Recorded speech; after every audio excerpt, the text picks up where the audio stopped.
አንድ ሰው ጥሩ ፋይናንሱ ጥሩ ከሆነ ኬሪሩ ጥሩ ከሆነ ጥሩ አካዳሚክ እንትን ካለው ጋብቻው ስቲል ማተር ያደርጋል ወይ እሱ ህይወት ላይ? ሰዎች እንግዲህ በራሳቸው መንፈስም ቢሆን ጥሩነትን ቢታገሉም ሃይማኖት በጣም ሁነኛው ሚና ይጫወታል ብዬ አስባለሁ። ታማኝ ለመሆን፣ ቅን ለመሆን፣ ከዝርክርክነትና ከእንዝላልነት ለመሰብሰብ፣ ለመቆጠብ። ምን አይነት ወንድ ነው መሆን ያለበት? ትሩሊ ሊደር የሚባለው ምን አይነት ነው? አሁንማ በቃ የሌላ ሰው ሚስት ልትሆን ስለሆነ ማክሲመም አድቫንቴጅ ልውሰድባት። ምን ታደርገኛለች? ጤነኛ የምንለው ትዳር፣ የተሳካ የምንለው ትዳር መልኩ ምን ይመስላል የሚለውን እንድናይ ነው የወደድኩት። የጓደኞቿ ባሎች ተሰብስበው እየሄዱ ነው። የእሷ ባል አለ መካከላቸው ላይ ያለው አጭሩና ቀጭኑ ሰው እሱ ነው። ይሄ ነው እንዴ ባሌ ብላ ተበሳጨ። ከባላችሁ ማክሲመም የምትጠብቁት ቁጥር 1 የምትጠብቁት ነገር ተብሎ ወደ 12 አካባቢ ቫሪያብል የተሰጣቸው he has to feel responsible አሉ ለቤቱ። ታዲያ አሁን አንዳንድ ሰው የሚፈልገው በትዳር ውስጥ የሚፈልገው ነገር ሳይነገርሽ ይገባል። አልነገረሽም፣ ቋጥሮታል። አንቺ የእሱን ልብ ከፍተሽ አላነበብሽም። ገና ደግሞ ያላገቡት በዝግጅት ላይ ያሉት እያሰቡ ያሉ ብዙ ልጆች፣ ወጣት ልጆች ደግሞ የሚማሩባቸው ኮንሲደር ማድረግ ያለባቸውንም ነጥቦች አንስታል። እንደምናውቀው መልክም ሊጠፋ የሚችል ነገር ነው። እውነት ነው። በጣም ሽንቃጣ 8 ቁጥር የነበረች ሴት ኤስ ሆና ምናምን ላላየሻትም ስታረግ ዘመን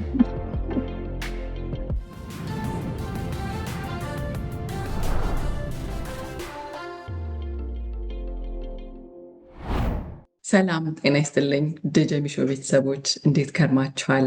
ዛሬ ልዩ በሆነ ፕሮግራም እዚህ ልዩ እንግዳ ከኢትዮጵያ ለመጀመሪያ ጊዜ ቨርቹዋሊ ጋብዤላችኋለሁ። የዛሬው ትኩረታችን ስለ በጎ በቃ ስለ ጥሩ ነገር፣ ስለ ጤናማ፣ ስለ ተሳካ ጋብቻ ነው የምናወራው። ብዙ ጊዜ ስለ ጋብቻ ስናነሳ የሚያሳዝኑ ጉድለቶች፣ ክፍተቶችን እናነሳለን እና አሁን ያለውም ሁኔታ አቋም የብዙ ሰው በየትኛውም ዓለም ላይ ያለ ትዳር ጥያቄ ውስጥ የገባበት ሁኔታ ስላለ አሁን ደግሞ በዚህ ኤፒሶድ ሙሉ ለሙሉ እስቲ ጤነኛ የምንለው ትዳር፣ የተሳካ የምንለው ትዳር መልኩ ምን ይመስላል የሚለውን እንድናይ ነው የወደድኩት። ለዚህ ፕሮግራም ደግሞ ብቁ የሆነና በደንብ ማስተማር የሚችል ረጅም ጊዜ ልምድ ያለው እንግዳ ነው የጋበዝኩላችሁ ከኢትዮጵያ ኡስታዝ አብደል ገፋር። ብዙ ስለሱ እንዳነሳ ስለማይወድ እዚህ ጋር ቆማለሁኝ። ኡስታዝ አብደል ገፋር እንኳን ደህና መጣ ወደ ጀሚሾ። አሰላሙ አለይኩም ወራህመቱላሂ ወበረካቱ። ወአለይኩም ሰላም ወራህመቱላሂ ወበረካቱ። ሽክራን ጀሚ፣ እንኳን ደህና ቆይሽኝ። ደህና ነሽ? ሰላም ነው? አልሐምዱሊላህ። እሺ፣ አመሰግናለሁ ኡስታዝ። በመጀመሪያ ግን እንደው ስለ ውይይት ስለ መልኩ ምን አይነት ህይወት ነው የተሳካ ጋብቻ የምንለው ቢለውን ነገር ከማየታችን በፊት ለምንድን ነው ሰዎች ኬር ማድረግ ያለባቸው ስለሱ ለማወቅ? የተሳካ ጋብቻ አንድ ሰው መኖሩ በህይወቱ ላይ በቃ ጥሩ ህይወት ኖርኩ ለማለት ምንድን ነው ፋይዳው? አንድ ሰው ጥሩ ፋይናንሱ ጥሩ ከሆነ ኬሪሩ ጥሩ ከሆነ ጥሩ አካዳሚክ እንትን ካለው ጋብቻው ስቲል ማተር ያደርጋል ወይ እሱ ህይወት ላይ? ምንድን ነው ፋይዳው እና ያለው ቦታስ ምንድን ነው? ሰዎች ለምን ኬር ማድረግ አለባቸው? ጋብቻቸው ጥሩ እንዲሆን፣ ጤነኛ እንዲሆን ምንድን ነው ቦታው ትላለህ ኡስታዝ? ከሱን ጀምር እስቲ። መርሐባ ጀሚላ፣ እንደምታውቂው የሰው ልጅ ገና ሲፈጠር ብቸኝነትን የሚቋቋም ፍጡር አይደለም። ብቻውን ከሆነ ጎዶሎ እንደሆነ ያውቃል። ጀነት ውስጥ እያለ አባታችን አደም መጀመሪያ ሁላችንም እንደምታውቀው የተፈጠረው እሱ ብቻ ነው። አባታችን ተፈጥሮ እንደምታውቂው ጀነት ውስጥ ጭቅጭቅ የለም፣ ስራ በጣም አያለፋም፣ ውጣ ውረድ የለም፣ ስትረስ የለም፣ ጭንቀት የለም፣ የመንገዱ ላይ ዛህማ ወይም ደግሞ የትራፊክ ጃም የለም፣ የስራ ብዛት የለም፣ የሚጣላሽ ሰው፣ የሚያስጨንቅሽ ሰው፣ የሚቆጣሽ ሰው የለም፣ የምታማክሪው ሰው ምናምን ያው ችግር ሲኖር ነው የምንፈልገው አይደል? ይሄ ሁሉ የለም። ግን ያ በተቃራኒው ብዙ ጸጋዎች አሉ፣ ሁላችንም እናውቃለን። እርግጠኛ ነኝ በሌሎችም እምነቶች ጀነት ወይም ሰማይ ቤት ጥሩ ህይወት ነው ያለው አይደል? እዛ ውስጥ ሆኖ አባታችን አደም he was unhappy, he was feeling loneliness ወይም ደግሞ ብቸኝነት ይሰማው፣ የጎደለ ነገር አለ፣ ምንድነው ይል ነበረ ይላሉ የሃይማኖት መምህራን። ከዛ አላህ Subhanahu Wa Ta'ala ከሁላችንም እንደምናውቀው ለልቡ ቅርብ ከሆነው የላይኛው የጎን አጥንቱ ከዛች ላይ እናታችንን ሐዋን ፈጠረና መጠናዶውን ሰጠው። አላህ ይቀስሰዋል። በጣም ባጭሩ ያ አዩሃ ሰው እና ፈለቅናኩም يا أيها الناس اتقوا ربكم الذي خلقكم من نفس واحدة كآدم كأنديت نفس من نفس واحدة وخلق منها زوجها كزاتشو نفس متنادون ويم አጋሩን ፈጠረለት ይለናል። እንግዲህ ብቻውን በሆነበት ጊዜ ምንም እንኳን በጸጋ መሃል በተተረፈረፈ ጸጋ መሃል እንኳን እየኖረ ደስተኛ ካልሆነ ካልተሟላለት ህይወት እንግዲህ በምድር ላይ ብዙ ስብስብ ታሪኮችን ነው የሰው ልጅ የሚያሳልፈው። ምንም እንኳን የምድር አለቃ ተደርጎ የተላከ ቢሆንም የምድር የሚያለማው ምድር ላይ ያሉ ፍጥረታት በሙሉ በበላይነት የሚቆጣጠርና የሚገዛ ቢሆንም የሰው ልጅ ሚስት ከሌለው ወንዶ ነው፣ ባል ከሌላት ሴት ሆና ትሟላለች ማለት ዘበት ነው። ልንደበቅ ልንሮጥ እንችላለን። በስራችን ውስጥ በተለያዩ ኮታንኮ ስኬት በምንላቸው ሜዳዎች ውስጥ እየተደበቅ ክፍተታችንን ልንሸሸው እንችላለን። ግን መረጋጋት የሚባለው ነገር፣ የእውነት እርካታ የሚባለው ነገር፣ የእውነት ሰላም የሚባለው ነገር የሆነ እድሜ ከደረስን በኋላ ካላገኘ ነው አይሆንም። በቃ እንደ ተወዛገብን ነው የምንኖረውና ለዛ ሲባል የሰው ልጅ መጠናዶን ወይም እንትኑን መጣመሪያውን ማግኘት አለበት። ክፍተቱን አይዘልቀው ማለት ለዚያ ለብቻው እየተወዛወዘ ይቆጥራል። የሆነ ቀን ትርጉም ያጣበታል። ኦኬ ይሄ ሁሉ ተለፋ፣ ግን ምን ፍለጋ ነው? ቤት ሲገባ ባዶ ቤት ወይም ቴሌቪዥን ወይም ስልክ ወይም ሶሻል ሚዲያ በመጎርጎር አይሆንም። የሰው ልጅ እንደዚህ አይደለም፣ ሮቦት አይደለም። የሚያዋራው ሰው፣ የሚረዳው ሰው፣ የሚወደው ሰው፣ የሚያከብረው ሰው የሚፈልገው የሆነ አካል ይፈልጋል። የሚፈልገን ሰው እንፈልጋለን። ተፈጥሯችን ነው እንፈልጋለን። እንዴት እንደሆነ እንድንጠየቅ እንፈልጋለን። በዛ ውስጥ ነው ሰላም፣ ደህንነት፣ መረጋጋት፣ የመኖር ትርጉም ምናምን የሚሰማንና ጋብቻ ከዚህ አንፃር ኦልሞስት በሁሉም ሃይማኖቶች ማለት ትችላለሽ ምድር ከምታውቃቸው ሃይማኖቶች ሰርች ለማድረግ ሞክሬያለሁ፣ ቅዱስ ነው። ለሰው ልጅ እጅግ አስፈላጊ ነው ብለው ያምናሉ። የሰው በሁሉም ሃይማኖቶች በቡዲዝም፣ በክርስቲያኒቲ፣ በጁዳይዝም፣ በእስልምና ኢቭን ይሄ በጣዖት አምላኪዎች በምንላቸው ሌሎችም የምድር ሃይማኖቶች ከጃፓን እስከ አሜሪካ በምስራቅ እስከ ምዕራብ በተዘረጋው ዓለም ውስጥ ያሉ ሃይማኖት ነን ያሉ ጠቅላላ ተስማምተውበታል። የሰው ልጅ ጋብቻ ከሌለው ቁም ነገረኛ አይሆንም፣ አይረጋጋም፣ ለኃላፊነት አይበቃም፣ ለትልልቅ ፖዚሽኖች አይታጭም። እንደዚህ የሚሉ መከራከሪያዎች ያነሳሉ። ላይፉ ትርጉም ያጣበታል፣ ባዶነት ይሰማዋል። ምን ሲያደርግ ነው እንደ ባንዲራ እየተውለበለበ ኖሮ የሚሞተው? እዚህ በዛ ምክንያት ጋብቻ ይፈልጋል። በጋብቻ ውስጥ ደግሞ ስኬታማ ጋብቻ ደግሞ በሚሆንበት ጊዜ የበለጠ ትርጉም ያገኛል። የመኖር ተስፋው ይለመልማል። በመኖሩ ጥፍጥናን ያገኛል። ሁሉም የሰው ልጅ ዓለምንም ማጋነን የምንስማማበት የሚመስለኝ ለአንድ ነገር ይሮጣል። ውስጥ መደሰት ማለት መደሰትን ተፈጥሯዊ ባህሪ ነው። ስቃይን መካን መግፋት ተፈጥሯዊ የሰው ልጆች ባህሪ ነው። ልዩነት የለውም በዚህ ውስጥ በሃይማኖትም ሆነ በዘር በቀለም በጂኦግራፊ በዘመንም ልዩነት የለንም። ሁላችንም ስቃያችንን ቀንሰን ደስታችንን ማክሲማይዝ ለማድረግ ነው የምንለፋው፣ የምንሰራው፣ የምንሮጠው። በዛ ሂደት አላህ Subhanahu Wa Ta'ala እውነተኛ የወንዶችና የሴቶችን የደስታ አጋሮችን ፈጠረላቸው አንዱ ለሌላው ማለት ነው። የሚገርም ነገር ነው። የሰው ልጅ በተፈጥሮ ላይ ላሉት ማለት ነው ዘመን አምጥቷቸው ብዙ የተበላሹ ነገሮች እንደተጠበቁ ሆኖ ማለት ነው ከሚስቱ ጋራ ወይም ደግሞ ከባሏ ጋራ ቁጭ ብለው የሚያሳልፉት የፍቅር ህይወት አይተሽው ከሆነ ጀም አይሰለቻችሁም እኮ ሲጠጋጉ አይጠጋገቡም። የእውነት ፍቅር ያለበት ቦታ ሲሆን ማለት ነው። ሲያወሩ አይሰለቻችሁም። መኪና ውስጥ ቁጭ ብለው አንዳንድ ማቃቸው ሰዎች ማለት ነው ሚስታቸው የሚያፈቅሩ ባላቸው የሚያፈቅሩ ሰዎች ለ6 ሰዓት ለ8 ሰዓት ያወራሉ። ከኔ ማጅን ከማን ጋር እንዲህ አይነት ወሬ ታወሪያለሽ? አስተውለሽው ከሆነ ማለት ነው ምንድነው የሚያወሩት ነገር ብለሽ ብታሪ ሰብስታንስ የለውም። ሐቁን ለመናገር በቃ ሀገር የሚገለብጥ ፖለቲካ ምናምን ኢኮኖሚ አይደለም። ጀስት ኢንጆይ ያደርጋሉ ወሬው። ጀስት ህይወት አታቂ ህይወት ሆኖ ያገለግላል። ከዛ ደግሞቸው ሊተኙ ይችላሉ። ነሰሰርሊ ሴክስ ላይ ያደርጉ ይችላሉ። የሆነ የረኩበት ነገር አላህ ሲገልጸው ምን አለ ታዲያ? ከተአምራቶቹ ነው ብሎ ሲገልጸው አሁን ሱረቱ ሩም ውስጥ ሙስሊሞች በጣም ብዙ ጊዜ ይሄንን ያዩታል። ከብዙ ለአላህ መኖር ምስክር ከሆኑ ከቀንና ከሌሊት መፈራረቅ፣ ከምድርና ከሰማይ መፈጠር ጋራ፣ ከባህርና ከመረጋጋቱ ጋራ ባህር በጣም የሚገርም ውሃ ትንሽ የድንጋይ መተወሪበት ባህር ትልቅ መርከብ ይሸከማል። እነዚህ የአላህ ተአምራቶች ናቸው አይደል? ከነዚህ ተአምራቶች መካከል እንደገና አሁንም አንዱ ምን አደረገ? የወንድና የሴት ሪሌሽንሺፕ አላህ ለኔ መኖር ማስረጃ ነው ብሎ በመካከላችን ያለውን ፍቅርና መተዛዘንንም ለኔ መኖር ማስረጃ ማረጋገጫ ነው ብሎ አላህ ያነሳው። ስለዚህ ሰዎች ከዚህ ተፈጥሯዊ ሲስተም ሲወጡ ይባክናሉ። ሁሉ ነገር ጥንድ ጥንድ ተደርጎ ተፈጥሯል። በእስልምና ቋንቋ ሻዝ የሚባል ነገር አለ። ኤክሴፕሽን ሻዝ ወመን ሸዘ ፊነር ይላሉ አይደል? አንዲትም ነገር የለችም አላህ ምድር ላይ ፈጠራት ጥንድ ያላት ይሆን እንጂ አይ ጥንዴን አልፈልግም የሚሉ ሰዎች ብዙ ጊዜ ባክነው ተንከራተው ለህይወታቸውም ትርጉም አጥተው የእውነት ደስታን ሲፈልጉ እድሜያቸው ባክነው ሲወጡ አይተናልና የሰው ልጅ ደስተኛ ህይወት ለመኖር ከፈለገ አላህ የሰራለትን ቤት ሊተስኩኑ ኢለይሃ ያለውን ቤት ማለት ነው። ሰከን ማለት መረጋጋት ማለት ነው። ሰከን ማለት ቤት ማለት ነው። እንደዚህ በቃ የሰው ልጅ የፈለገውን ያህል ሰራተኛ ቢሆን ቢሮው ሊያድር አይችልም። ፋብሪካ ውስጥ ሊያድር አይገባውም። ወይም ከሆነ እዛ እርሻ ቦታው ላይ ሊያድር አይችልም። መንገድ ሰራተኛ ምናምን ሆኖ ግንበኛ ሊሆን ድልድይ ላይ ሊያድር አይችልም።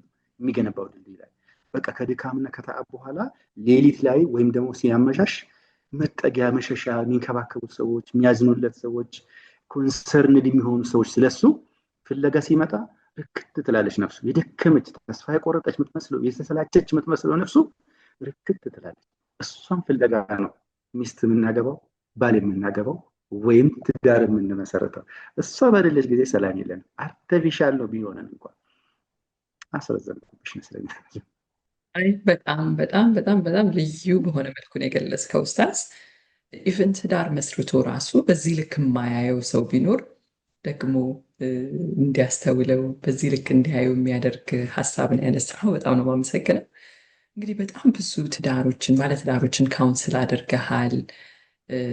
በስራህም አሁን ሪሰንትሊም የከፈታችሁት ተቋም አለ። ስለሱም በኋላ እናነሳለን። ሰዎች ያንን መጠቀም የሚፈልጉ ከሆነ በጣም ብዙ ትዳሮችን አይተሃል ቅርብ ሆነህ እና ስፒሪቹዋሊ ያለውን ነገር በደንብ አጥንተሃል። ሳይንቲፊካሊ ደግሞ ያለውን ነገር ታውቀዋለህ።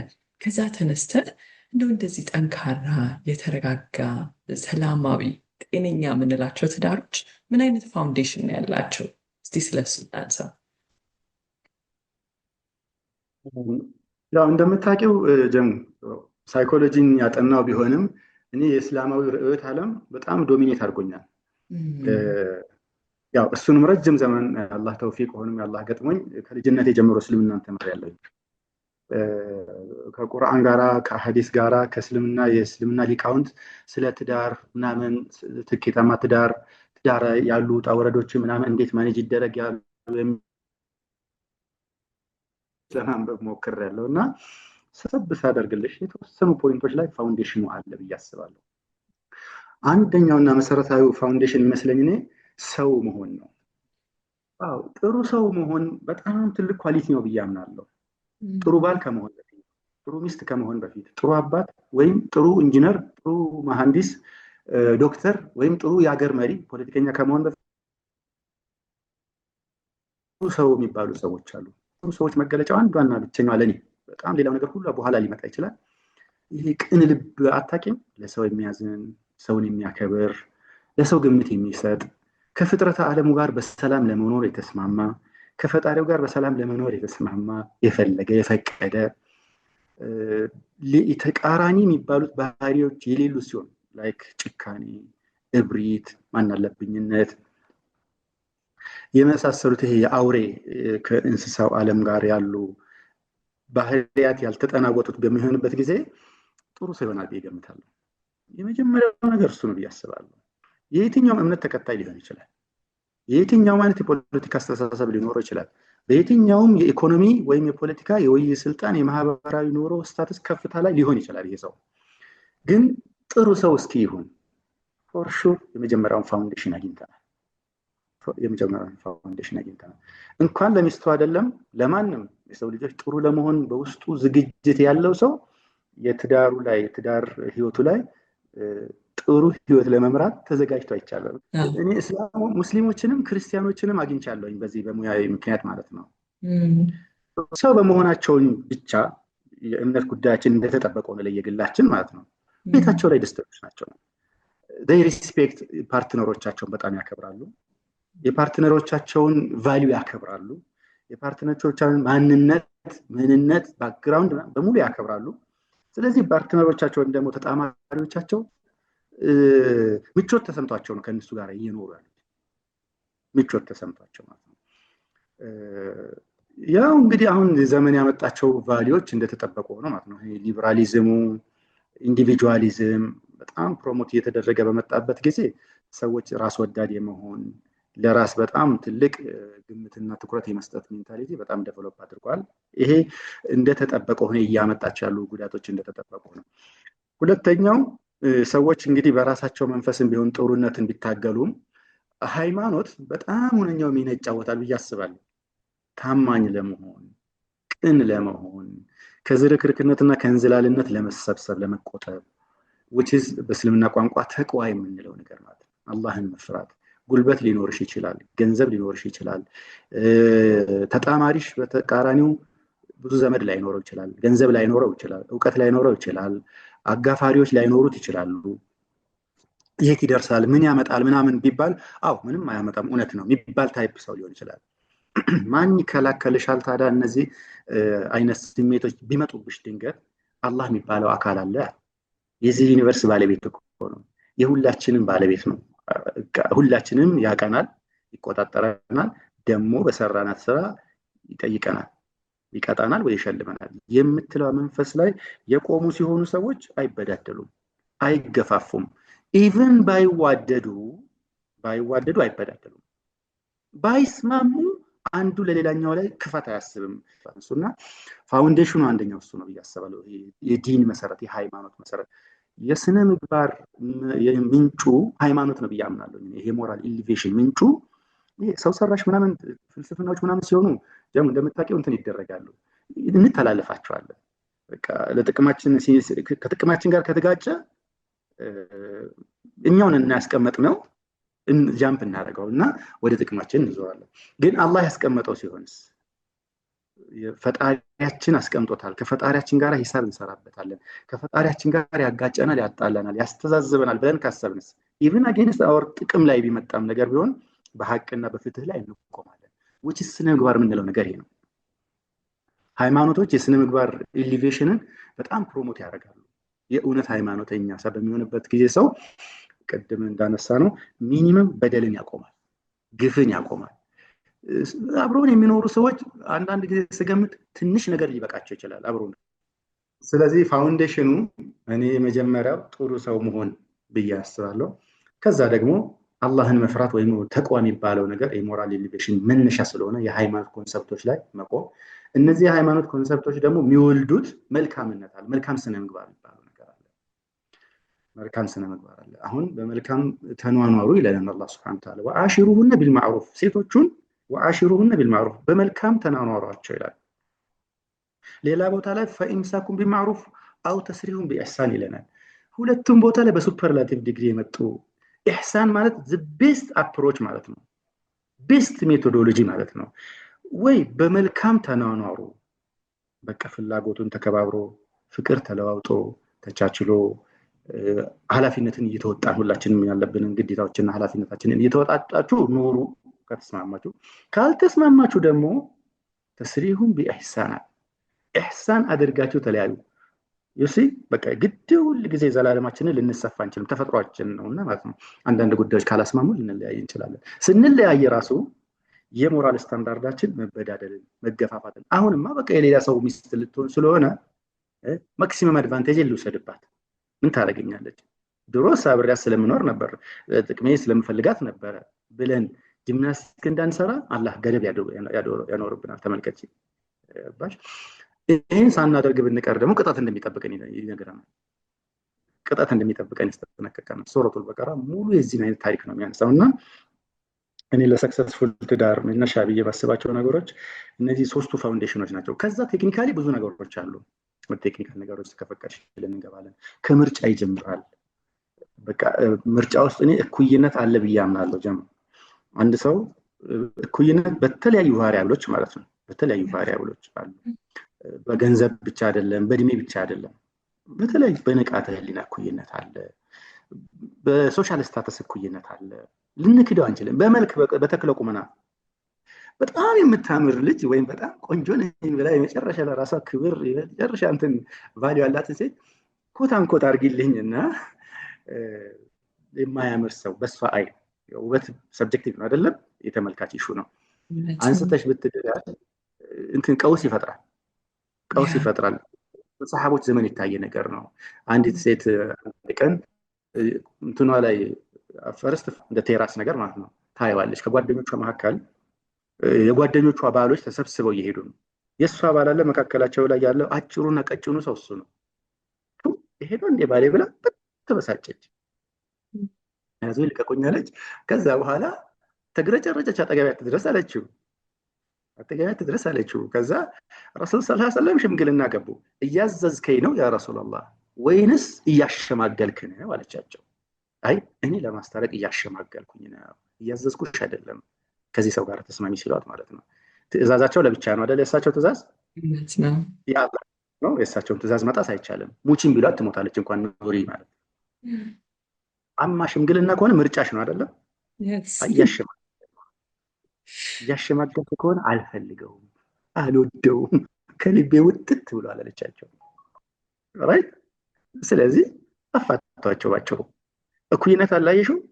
በሶሻል ስታተስም እኩይነት አለ። ለምሳሌ ሌላኛዋ ዘይነብ የምትባል ሴት እንደዚሁ በባርነት ቀንበር የነበረን ሰው ዘይድ የሚባልን ሰው አግብታ ትኖር ነበር። እሷ ደግሞ የጨዋ ልጅ የተከበረ ሰው ቤት ነው የሚኖር። እሱ ዘይድ ደግሞ በባርነት ቀንበር ተይዞ በኋላ ነፃ የወጣ ሰው ነው። በቃ ደበራት። ምን ሐቂያ መብቷ ነው። እዚህ መጀመሪያው ስንመርጥ በግርግርና በሩጫ በመሰለኝ በሆነ ሰዓት በተፈጠረች ድንገተኛ ቅጽበታዊ ስሜቶች ባንመርጥ ጥሩ ነው። ረጅም ዘመን ጓደኛ ነው የምንመርጠው እንደምታውቂው፣ እስከ 50 ዓመት የሚዘልቅ የጓደኝነት ህይወት ማለት ነው አይደለ? ያንን ሰው በምንመርጥበት ጊዜ መረጋጋት ይፈልጋል፣ ዙሪያ ገባውን ማየት ይፈልጋል። ባክግራውንድ በተቀራረበ ቁጥር ጥሩ ነው ብዬ አስባለሁ። አብሶሉት አይደለም፣ አብሶሉት ነገር እና ይሄ አንደኛው ነገር ነው። ሲመረጥ ሌላኛው የአላህ መልእክተኛ ምረጡ ብለው ያስጠነቅቁበት ቫሪያብል አለ። ታውቂያለሽ፣ ሴት ልጅ በተለይ ወንዶቹ ሲመርጡ ለመልኳ ሊመርጧት ይችላሉ፣ ለገንዘቧ ሊመርጧት ይችላሉ፣ ለወገን ለዘመዶቿ ምናምን ብቻ ቫሪያብሎች አሉ ጭንቅላታችን ላይ የሚርመሰመስ። ግን የስነ ምግባርና የዲን ሌቭሏን ከግምት ክተቱ። ዘላቂው እሱ ስለሆነ እንደምናውቀው መልክም ሊጠፋ የሚችል ነገር ነው። እውነት ነው። በጣም ሽንቃጣ 8 ቁጥር የነበረች ሴት ኤሶና ምናምን አላየሻትም ስታረግዝ ምናምን በቃ ወደፊት ወደኋላ ምናምን ትልና ናቹራል ነው። ኦፍኮርስ አንዳንዶቹ ይመለሳሉ፣ አንዳንዶቹ አይመለሱም። እሱም ብቻ ብሎ የገባ ሰው ልክ እሱ ነገር ሲጠፋ ድንግጥ ይላል፣ ትርምስምስ ይላል፣ የሰው ህይወት ያበላሻል። እና እንዲህ አይነት ነገር ገንዘብ ብሎ ብቻ ስትገቢም ገንዘብ ይሄዳል ይመጣል። በአንድ ቀን በእናንተ ሀገር ደግሞ ጭራሽ እንደሆነ ይሄ አክሲዮን ነው የምናምን ማርኬት በምትሉት ድንገት ደሃን የሆነ ሰው ብዙ አለ አይደል? በጣም ድንገት ደሃ ይሆናልና ያንን ጊዜ ምን ልታረገው ነው? ምን ልታረጊው ነው? ምን ሊያረጋት ነው? ገንዘቧን ብቻ ብሎ የገባ ከነበረ እኔው የምርጫ ሂደት ላይ በጣም ጥንቃቄ ይፈልጋል ብዬ አስባለሁ። ከዛ እነዚህ ነገሮች ከተገኙ በኋላ ትንሽም ቢሆን ቁጭ ብለን ማውራት ያለብን የአስተሳሰብ ፍሬማችን የምስራቅና የምዕራብ የተለያየ አይነት የቲንኪንግ ሲስተም የተለያዩ ሰዎች ብዙ አይቆዩም፣ ወዲያው እንትን ያደርጋሉ። የቫልዩ ሲስተማቸው በጣም ይለያያል። ለምሳሌ በሃይማኖት ሊሆን ይችላል። አሁን ዌስት ነን ያለነው ምናምን ያለነው ማንም ሃይማኖት የለውም ምናምን እየተባባለ እንትን ያደርጉታል። ግን ኢነር ኢንሳይድ ውስጣቸው በተለይ የኢስቱ ሰው ሃይማኖቱን ያከብራል። እንደምታውቂው በሀገራችን 95-96% አካባቢ ህዝባችን አማኝ ነው። ፈጣሪ የለም ሲልሽ ላይል ወነሃር አንድ ሙልሂድ ብታገቢ ለምሳሌ ማለት ነው፣ ወይም ደግሞ ኤቲስት ብታገቢ ግጭቱን አትችይውም። ትንሽ ቆይቶ በቃ ቀውሱ ይባባስና ሪትሪት የማድረግ ነገር፣ ቤቱን የማፍረስ ነገር ከግምት መግባት አለበት ብዬ አስባለሁ። ሌላኛው ኢኮኖሚክ ስታተስ ነው። በክልልነት ስር ብንመጣም ያው በእስልምና እንደምታውቂው ኢኮኖሚ ሚኒመም ሪኳየርመንት አለው። ምርቃና ብቻ ወይም ደግሞ አይበቃም። በቃ ወሎ ቆርጥመን እንገባለን እንኖራለን ምናምን ይላሉ አንዳንድ ሰዎች። ወሎ ቆርጥመን አይኖርም። ሚኒመም ስታንዳርድ አለ። ይሄን ያስባለው ነገር ሪል ቲንኪንግ ወይም ቢሊፍ ሲስተም ነው ብዬ አላስብም። እኔ ብዙ ወጣቶችን ለመማከር ሞክሬያለሁኝ እና በጣም ኢሞሽናል ይሆናሉ እንተዋወቁ። እንደምታውቂው በሀያዎቹ መጀመሪያ ምናምን ሴቶቹ ለጉድ ነው የሚያምሩት፣ በጣም የኔ የሚሉትን ሰው ቶሎ መያዝ ይፈልጋሉ ቢገኝ ምናምን። ከዛ ወጣቶቹም 25 26 ምናምን ሲሆኑ ገና ተመርቀው ስራ ተፍተፍ እያሉ የሆነች ቆንጆ ሲያዩ ሰፍ ይላሉ።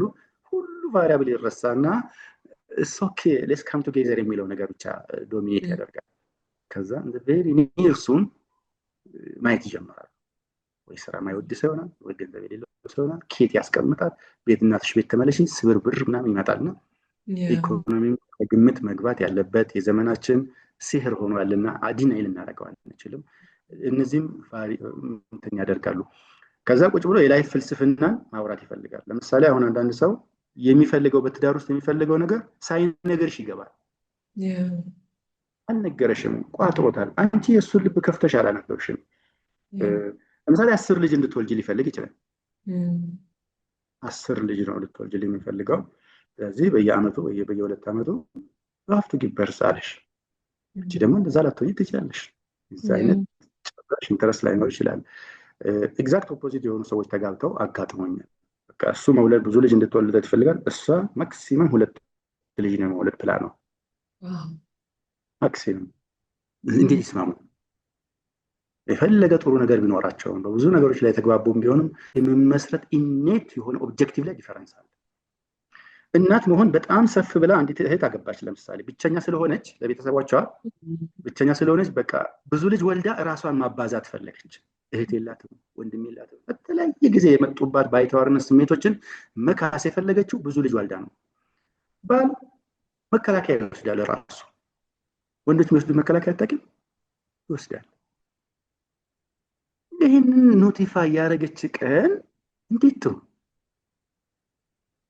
አይፈልግም። እኒህ አይነት ነገሮች ላይ መጀመሪያ ማውራት ያስፈልጋል። ይህ ላይ ክሊር መሆን ያሉብን ነገሮች አሉ። ይሄ ሲሆን ይረዳል ነው እንጂ አብሶሉቲዝም አይደለም። ፋይናሊ ያው የአላህ ምርጫ የአላህ ተወክል ጥያቄ ልመለስልሽ ግድ የለም። ስለዚህ እንኳን በጣም ሁኔታ መልሰኸዋል ኡስታዝ። ኦልሬዲ ትዳር ውስጥ ያሉ ሰዎችም ከምን አይነት አንግል ራሳቸውን ማየት መፈተሽ እንዳለባቸው አንስተሃል። ገና ደግሞ ያላገቡት በዝግጅት ላይ ያሉት እያሰቡ ያሉ ብዙ ልጆች ወጣት ልጆች ደግሞ የሚማሩባቸው ኮንሲደር ማድረግ ያለባቸውንም ነጥቦች አንስተሃል እና ለሁለቱም በጣም ጠቃሚ የሆነ ነገር ነው ያነሳኸው። እስቲ እንከፋፍለውና እንደውም በደንብ ቀላል እናድርገው ለሚያዳምጠው ሰው በየሮሉ እንዲሰጠው። እስቲ የወንዱን ሮል እናውራ። በእነዚህ ጤነኛ የተሳካ የተረጋጋ ሰላማዊ የምንላቸው ትዳሮች ውስጥ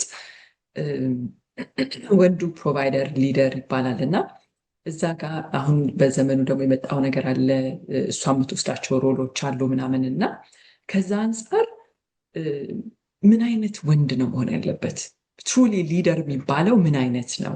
እንዲሁ ታይትሉን ብቻ የሚፈልጉ ወንዶች እንዳሉ አውቃለሁኝ። እንደዛ ይሰማኛል። ኡስታዝ ታርመኛለህ ካልሆነ እና ሊደርስ የሚሆነው ሰላማዊ በሆነ ቤቱ በተረጋጋ ጊዜ ብቻ ነው ወይስ ትዳሩ የሆነ አደጋ በሚደርስበት ጊዜ ወይም ደግሞ የሆነ መንገጫገጭ ሲገጥመው ጭምር ሊደር ሆኖ መቆየት አለበት? በምን መልኩ ነው የምትገልጸው? ምን አይነት ኳሊቲዎች አሉት ወንዱ? እና ከዛ አንጻር ራሱን አሁን ዛሬ ቤት ውስጥ ቁጭ ብሎ ይህንን ሾው የሚያይ ሰው ከዛ አንጻር እኔ እነዚህ ነገሮች አሉኝ እንዴ ብሎ እንዲጠይቅ የሚያደርጉት ነገሮች ብታነሳለን ኡስታዝ። አሁን ወደኋላ ስመልስሽ ወደ ህይወት ማለት ነው ጅማሮ ስንመልስሽ አላህ አደምን የፈጠረው ከአፈር ነው። አፈር በባህሪዋ ወይም መሬት በባህሪዋ ሰጪ ናት። ወርቅ ትሰጣለች። ብረቱ ያለው መሬት ውስጥ ነው። ነዳጁ ያለው መሬት ውስጥ ነው፣ አፈር ውስጥ ነው አይደል? ዳይመንዱ ያለው አፈር ውስጥ ነው። አዝርዕቱ ሁሉም ነገር ከመሬት የሚነሳና የሚሰጥ ነገር ነው። ከዚያ ምንድነው የምንማረው? ወንዶቹ አምራች መሆን እንዳለብን ይያዝ። ሰጪ ለመሆን ማምረት አለብን አይደለ? ስለዚህ ነው አሁን አንድ ወንድ ምን ፊጥራ ላይ ያለ ብለን እንወስደው። ኤክሴፕሽናሎች ኤክሴፕሽናል ናቸው። በጣም የሚያስደስተው ነገር መስጠት ነው። ለቤተሰቡ ማድረግ፣ መዋል ውለታ፣ ልብስ መግዛት ነው፣ ቤት መስራት ነው፣ መኪና መግዛት ነው፣ የትምህርት ቤት መክፈል ነው፣ የአስቤዛ መክፈል ነው። አይደብርም፣ ደስ ነው የሚለው። የሚገርምሽ ነገር ጀም እየከፈልሽ የሰው ልጅ እኮ ስስታም ነው። አስለን ወሕዲረት ልአንፉስ ሹሕ ይላል አላህ ሱብሓነሁ ለነፍስ ስስት በጣም ቀርባ ነው ይላል። አንቱም ሃኡላይ ቱድዓውነ ሊቱንፊቁ ፊ ሰቢሊላህ ፈሚንኩም መን የብኸል ይላል። ከእናንተ መካከል ስስታም አለ ይላል አላህ። ገባሽ? ስስታሞች አለ። ለቤተሰብ ሲሆን ግን ደስ ይላል። ይሄ ስጦታው ገንዘብ ብቻ አይደለም። ፕሮቴክሽን ስጦታ፣ ፍቅር ስጦታ የሚሰጥ ነገር ነው። ክብር አቴንሽን የሚሰጥ ነገር ነው። እንድንሰጥ ነው የተመቻቸን። አላህ እኮ አደምንም ከሌላ አፈር መስራት ይችል ነበር አይደለም? ከሌላ አፈር መስራት ይችል ነበር። ግን ለልባችን ቅርብ ከሆነችው ቦታ ስንጥቅ አድርጎ ነው ያወጣት። ሁላችንም እንደምናውቀው ማለት ነው። ግን እሷ ጋር ምን ነገር መጣ? የወንድ ልጥፍ ያለች ፓርት እንድትሆን ማለት ነው። በጣም ጠጋ ያለች ለልቡም ለአካሉ የቀረበች እንድትሆን ማለት ነው እንጂ ከአፈር ቢያነሳት ኖሮ ፓራለል ልንሆን እንችል ነበረ። ያው ዞሮ ዞሮ ከአፈር ነን አይደለም? ግን እንዲህ ፓራለል ነገር ለሁለት የምንቆም አንተም ካፈር እኔም ካፈር ነኝ፣ እኔም ከዚህ እንደውም አንዳንድ ልዩነቶች ምናምን ሊመጡበት ይችላል ነበር። ግን አላህ እንደዛ አላደረገም። ወንዶቹ እንድንሰጥ፣ እንድንከባከብ፣ እንድናመርት የማያቋርጥ ስጦታ እንዲኖረን ነው የተፈለገው ከወንዶች ህይወት ላይ። እኔ ይሄን በጣም ኢምፖርታንት ፖይንት ነው ብዬ አምናለሁ በወንዶች ህይወት ውስጥ ማለት ነው። ልዩነት ጋር ስትመጪ አሁን ሴቶች በጣም የሚወዱትን ወንድ ስጠይቃቸው ተንከባካቢ ነው ያሉት። ተንከባካቢ ወንድ ለቤቱ ኮንሰርን እንዲሆን ሰርች አንብቤ ነበር። 200 ሴቶች ላይ 200 ሴቶች ላይ በጣም ቁጥር አንድ የሴቶች ፍላጎት ምንድነው ሲባሉ ብዙ ሴቶች በዋህነት ፍቅር ነው ሊሉ ይችላሉ አይደል? ከባላችሁ ማክሲመም የምትጠብቁት ቁጥር አንድ የምትጠብቁት ነገር ተብሎ ወደ 12 አካባቢ ቫሪያብል ነው የተሰጣቸው። he has to feel responsible አሉ ለቤቱ አስቤዛ፣ ለልጆቹና ለሚስቱ ጤንነት፣ ለነሱ ደህንነት ሁሌ ኃላፊነት ወስዶ ኢንቨስት ማድረግ አለበት። ያ በጣም ፕራዮሪቲያችን ነው ብለው ነው እህቶች ምስክርነታቸውን የሰጡት ማለት ነው። ወንድ ልጅ ጋር በተቃራኒው ብትመጪ ሴት የምትሰጠው ነገር ገንዘብ እንዲሆን አይፈልግም። ይሄም አሁንም 70-80% የሚሆኑት ነው። አሁን ዘመን ይሄ ኢንዲቪጁዋሊዝሙ፣ ማቴሪያሊዝሙ፣ ሰልፊሽነሱ ምናምኑ ያመጣቸውን ነገሮች እንዳለ ሲትረስ ፓሪበስ እንበላቸው እና ማለት ነው እንደተጠበቁ ሆኖ አሉ። እኔም ጋር ብዙ ኬዞች አሉ። በጣም ኦዲዮም ሰዎች አሉ የተገላበጠ ማለት ነው። ሚናቸው የተገላበጠ ሴቶቹ ይለፋሉ፣ እነሱ ቤት ቁጭ ያሉ አልፎ አልፎ ያጋጥማሉ። ግን ዩዥዋሊ 70-80% ኬዞቹ ላይ ግን ሴት ከወንድ መቀበል አይሆንለትም። በቃ ለዛም ነው በሸሪዓችን ታውቂያለሽ የሴት ገንዘብ የሴቷ ነው። ሴቷ ሚንባብ ኢሕሳን ነው እንጂ ቤት ውስጥ ማለት በቃ እንደ በጎነት ምዕራፍ ነው እንጂ በቤት ውስጥ ለአስቤዛም ለቤት ኪራይም ማገዝ መደገፍ የምትገደደው አትገደድም። ግዴታ የለባትም። እሷ እየሰራች እሱ ልብሷን መግዛት አለበት፣ ያ ሆስፒታሏን መሸፈን አለበት፣ ቀለቧን መሸፈን አለበት። ይሄ የወንዶች ግዴታ ነው።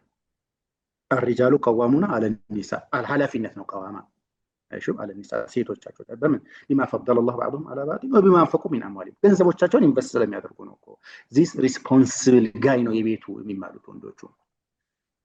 ይሄ የሚሆነው መቼ ነው? ሁሌም ነው። አንድና ሁለት የለውም። ለዛም ነው ተጣላን ብሎ አስቤዛ መቁረጥ የለም እስልምና። ለምሳሌ አንዳንድ ሰዎች ከሚስታቸው ጋር ሲጋጩ ወይም እንደዚህ የሆነ ቦታ ስትሄድ ወይም እናቷ ቤት ስትሄድ ምናምን ተጣልታ ምናምን የመጀመሪያ በትራቸው የሚሆነው ወርሃዊ እንትናቸውን ይቆርጣሉ፣ የአስቤዛ ገንዘብ ይቆርጣሉ። አሁን ይሄ አውቶማቲካሊ ከወንበር መውረድ ነው አይደል? ከወንበርሽ ያወርድሻል፣ ራይት አዌይ ያወርድሻል። ኮንዲሽናል አይደለም። ማዳም በሱ ጥላ ከለላ ስር እስካለች ድረስ ቢቆጣትም ኢቭን ቢጠላትም ባትወልድለትም ብትወልድለትም ባህሪዋ አደገኛ በጣም አስቸጋሪ ብትሆንም ባትሆንም በጣም ሩህሩህ ለስላሳ ቆንጆ ምርጥ ሚስት ብትሆንም ባትሆንም ተቃራኒው ብትሆንም ኃላፊነቱን ይወጣታል ወንድ። ይሄ ኮንሰፕት ኢንተርናላይዝ መደረግ ያለበት ነገር ነው። ኮንዲሽናል አይደለም። ኢንፋክት ማዳም እሷ በሱ ስር እስካለች ድረስ እሱ ሰርቶ እስካገኘ ድረስ ሊዩንፊቅ ዙ ሰዓት ሚን ሰዓት ይላል አላህ ሱብሓነሁ የአላህ በደንብ የሰጠው ሰው በደንብ ይስጥ። ሀብታም የሆነ ሰው ያንበሽብሻት፣ ወመን ቁዲረ ዐለይሂ ሪዝቁሁ ፈሊዩንፊቅ ሚማ አታሁ ላህ። አላህ ደግሞ ሪዝቁን የመጠነበት ሰው ደግሞ አላህ ከሰጠው ባለ 10 ሺህ ብር ደመወዝተኛ አለ፣ ባለ 100 ሺህ ብር ደመወዝተኛ አለ። አሁን በኢትዮጵያ ኮንቴክስት ባለ 200 ሺህ፣ ባለ 500 ሺህ፣ ባለ 1 ሚሊዮንም አለ። ስለዚህ ሁሉም ካለችው ውስጥ እንጂ እኔ የለኝም ይባላል። እኔ ደሞዜ ትንሽ ስለሆነ አልሰጥሽም አይባልም።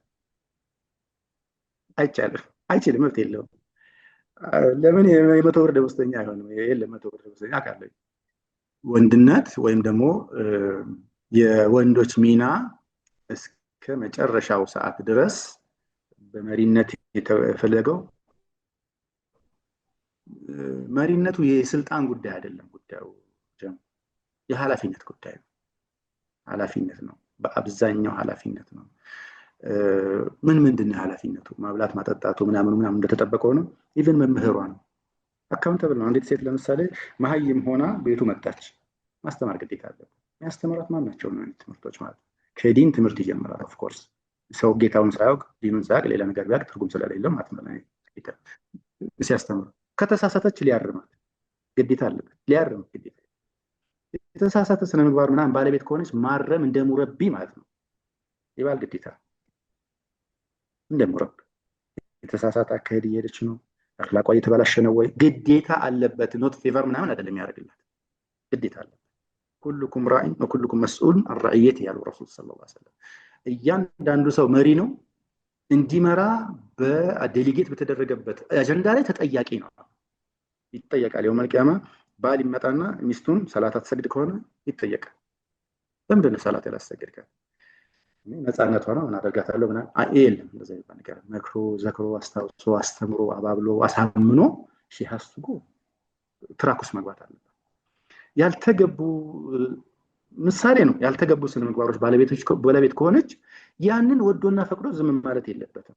እሷን እየወሰዳት ነው ያ ነገር መንገድ እየሳተች ስለሆነ ልክ ለልጆቹ እንደሚያደርጋቸው አይነት እንክብካቤዎች በሙሉ ለሚስቱ እንክብካቤ ማድረግ በማስተማር በማሰልጠን እሷን ወደ ትክክለኛው ጎዳና የመምራት ግዴታ አለበት። አስፋራ ሲይዝ ሊደርስ ከሆነ ድረስ ኦኬ። አንዳንድ ጊዜ ምን ይከሰታል? ያው ይሄኛው ነገር እኔ ፍቅርን አንድ ትሬኒንግ ነበረኝ ኮሚትመንት የሚል ማለት ነው። በትዳር ውስጥ ኮሚትመንት ያ አላህ እንዴት እንደሚያምርና ባለቤቴና ጓደኞቿ የሚሰሩበት አንድ ድርጅት አለ። እንደው እንዲህ ደምና ስጋ ለብሶ ያየሁበት ኮንቴክስት ማለት ነው። ይሄ የኮሚትመንት ኢሹ ማለት ነው። አንዱ ለሌላኛው ኮሚትመንት የሚኖርበት ጊዜ ነው። አሁን ለወንዶች ቢሆን የጠየቅሽኝ ባሎች ታመው አልጋ ላይ ከቀሩ 15 ዓመት ሆኗቸዋል። ገብቶሻል? 15 ወይም 20 ዓመት የሆናቸው ባሎች አሉ። ሚስቶቹ ባሎቻቸውን ይሄ ሁሉ ዓመት ጥለው አልሄዱም። ባል አሁን ሂውማን ሊስት የሚጠቅምበት ምንም አይነት ስታትስ ኮ አይደለም። ባዳ ነው አይደል? እንደ ዱንያ ለምንም ነገር እኮ ነው። ኢቭን ለኢንቲሜሲ ራሱ በቃ ፌል አድርጓል። ፓራላይዝ ሆኗልና ማለት ነው። ለኢንቲሜሲ ራሱ ምን ቀራት ልትይዝ? ኮሚትመንት፣ ኃላፊነት፣ ኮሚትመንት። ባሎችም ይሄ ይጠበቅባቸዋል። ሚስት ጊዜ እየሄደ ሲመጣ እንደምታውቂው መልኳ እየተቀየረ ክብደቷ እየጨመረ ቅርጿ እየተለዋወጠ ቆዳዋ እየተሸበሸበ ነገሮች የሰው ልጆች ናት። ሁላችንም እኮ ዲግሬድ እያደረገች ትመጣለች። ትናንትና 8 ቁጥር ሸንቃጣ ነበረች። ምን ይደረጋል? ይቀጥላል። አሁንም የሱ የህይወት አጋር ሆነ ቅርቡ ሰው ሆነ መቀጠሏ አንድና ሁለት ያለው ለድርድር የሚቀርባቸው እንዳለ ሰውነትም እሱ ነው ሐቂቃው ነገር። በጣም ደስ ይላል ኡስታዝ። ሁሉም ሰው እንደ መስታወት ራሱን እንዲያይበት የሚያደርግ ነው፣ ለወንዶቹ ማለት ነው። ወደ ሴቶቹ ደግሞ እንምጣ። ሴቷስ በዛሬ ዘመን እንግዲህ ጊዜው ዘመኑ የፈጠራቸው ነገሮች አሉ። ትናንትና የነበሩባት ልጆች የማሳደግ ቤቱን ቴኬር ማድረግ ኃላፊነት ብቻ አይደለም ዛሬ ያለባት። በፈቃዷ እንዳልኩት ጊዜውን ፈቅዶ ሌሎችም ነገሮች አስገድደው ወጥታ የውጭውንም ደግሞ የምትጨምራቸው ኃላፊነቶች አሉ። ልጆች ማሳደግ በራሱ ደግሞ ያው ባዮሎጂካሊም ሰውነቷ የሚያልፍበትም የሆርሞናል ቼንጁ ምናምንም ጣናዎችም አሉ። ከዛም አንጻር ስቲል እነሱ ነገሮች እንዳሉ ሆነው ስቲል ሶፍት ሆና ባሏን የምትወድ የምታከብር ያላትን ሮል ሳትተው ይሄ አሁን ያሉት ጫናዎች ሳያስረሷት መቀጠል እንድትችል ለዚህ ለጤናማ ትዳር የሴቷስ አስተዋጽኦ ምን መሆን አለበት ኡስታዝ?